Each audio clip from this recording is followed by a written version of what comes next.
ថ្ងៃពុធទី4ខែមីនាឆ្នាំ2026នេះនៅសាលប្រជុំសាលាសុខស្វាយជ្រុំសាខាកាកបាទក្រហមកម្ពុជាខេត្តបៃរៀងបានធ្វើពិធី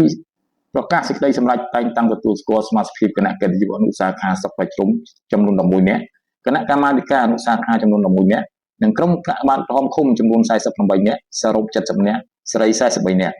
ក្រុមអធិបតីភាពលោកជំទាវហៅច័ន្ទសេរីទី2ចៅពិរុនអនុប្រធានគណៈកម្មាធិការសាខា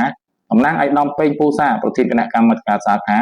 នឹងមានការអញ្ជើញចូលរួមពីសំណាក់លោកស្រីជាគណៈកិត្តិយសគណៈកម្មាធិការអនុសាខាស្រុកនិងក្រុមកាកបាទក្រហមឃុំទាំង16ក្នុងស្រុកបាច់ជុំ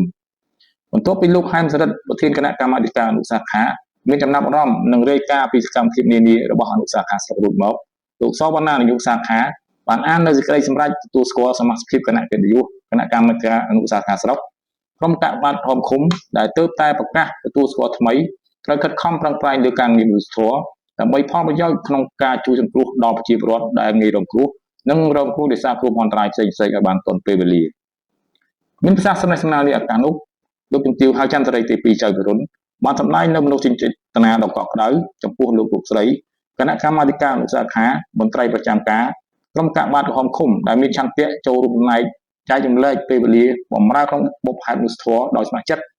នេះជាកម្លាំងមនុស្សធម៌នៅថ្នាក់មូលដ្ឋានដើម្បីជាសេនាធិការឲ្យសាខាកាកបាទក្រហមកម្ពុជាខេត្តនិងអាជ្ញាធរគ្រប់លំដាប់ថ្នាក់នៅមូលដ្ឋានឲ្យបានទាន់ពេលវេលានិងទទួលបានលទ្ធផលជោគជ័យស្របតាមទិសស្លោកទីណាមានការលំបាកទីនោះមានកាកបាទក្រហមកម្ពុជានិងកាកបាទក្រហមកម្ពុជាមានគ្រប់ទីកន្លែងសម្រាប់គ្រប់គ្នាលោកជំទាវក៏បានផ្ដាំផ្ញើដល់លោកស្រីជាប្រធានអនុប្រធានកិត្តិយសប្រធានអនុប្រធានសមាជិកសមាធិការនៃគណៈកម្មាធិការអនុសាខាកាកបាទក្រហមកម្ពុជាស្រុកទាំងអស់ក្នុងអាណត្តិទី6នេះក្រោយពីប្រកាសសេចក្តីសម្រេចហើយក្នុងនាមជាសមាជិកសមាធិការស្ម័គ្រចិត្តក្នុងវិស័យមនុស្សធម៌នៃចលនាកាកបាទក្រហមអចិន្ត្រក្រហមដើម្បីសម្រួលទុក្ខលំបាករបស់ប្រជាជននិងខិតខំបន្តស្វែងរកការគ្រប់គ្រងធនធានហិរញ្ញវត្ថុនិងសម្ភារៈតាមគោលការណ៍ស្ម័គ្រចិត្តនិងឆន្ទៈរបស់មន្ត្រីរាជការស៊ីវិលព្រះសង្ឃសប្បុរសជននិងប្រជាជននៅក្នុងមូលដ្ឋានចូលរួមធ្វើពិធីទានបរិច្ចាគនៅធនធានផ្ទាល់ខ្លួនដូចជាការចូលជាសមាជិកភាពបង់ប្រាក់ប្រចាំឆ្នាំដាក់ហັບពិទានតាមវត្តទិញស្លឹកឆ្នោតវត្ថុអនុស្សាវរីយ៍និងចូលរួមជាសប្បុរសជនផ្សេងទៀតតាមរយៈក្រុមកាកបាទក្រហមឃុំនៅថ្នាក់អនុសាខាកាកបាទក្រហមកម្ពុជាស្រុកដើម្បីរួមចំណែកក្នុងការឆ្លើយតបជាក់ស្ដែងនៅក្នុងមូលដ្ឋានឲ្យបានទាន់ពេលវេលា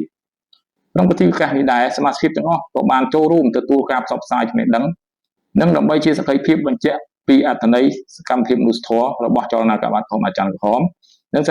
កម្មភាពចម្រុះវិស័យនៃកាកបាទក្រហមកម្ពុជាផងដែរបន្ទាប់ពីបញ្ចប់កម្មវិធីលោកជំទាវហៅច័ន្ទសេរីទី2ចៅពិរុនបានប្រគល់ថវិការបស់ឯកឧត្តមសន្និឯកចៅវិរិទ្ធចំនួន$1000ក្នុងខែមីនាតាមរយៈលោកជំទាវជូនអនុសាខាកាកបាទក្រហមកម្ពុជាស្រុកស្វាយជុំសម្រាប់ទុកត្រៀមឆ្លើយតបដល់គ្រួសារងាយរងគ្រោះនិងរងគ្រោះអន្តរាយផ្សេងៗក្នុងស្រុក